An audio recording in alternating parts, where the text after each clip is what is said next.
కొన్నూరు నియోజకవర్గం మన్నవ గ్రామ సర్పంచ్ మీద పట్టపగలు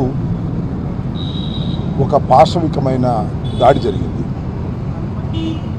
ఆ దాడిలో తీవ్రంగా గాయపడినటువంటి ఆ మన్నవ గ్రామ సర్పంచ్ బునిగల నాగమల్లేశ్వరరావు గారిని ఫస్ట్ ఎయిడ్ కొన్నూరులో చేసి సీరియస్ కేసుని భావించి గుంటూరు తరలించడం జరిగింది.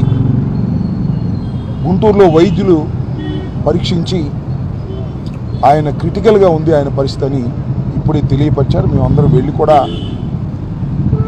ఆయన్ని చూసాం. ఆయన స్పృహలో లేడు.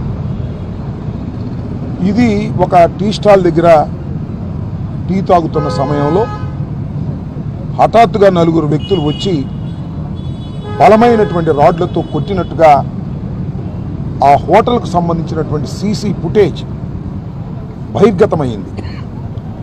సరే, అఫ్కోర్స్ ఆ సీసీ ఫుటేజ్ని పోలీసులు తీసుకువెళ్ళారు.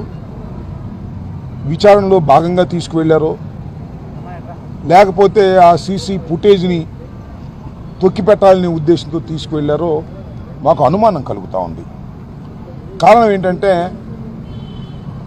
ఎవరో చెప్పారు, వాస్తవం ఏంటో తెలియదు.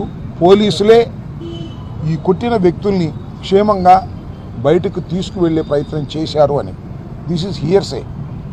పోలీసుల మీద ఈ రకమైనటువంటి అపనమ్మకం, అనుమానం ఉన్నటువంటి దశలో ఆయన్ని కొట్టినటువంటి వ్యక్తుల మీద సరైనటువంటి చర్య తీసుకోవాల్సిందిగా పోలీసు ఉన్నతాధికారులు ఇంటర్ఫీర్ కావాల్సిందిగా, దీని వెనుక ఎవరున్నారు ఏమిటి అనేది కూడా ఇన్వెస్టిగేషన్లో బయటకు తీసుకొచ్చే ప్రయత్నం చేయాలని మేము కోరుకుంటున్నాం.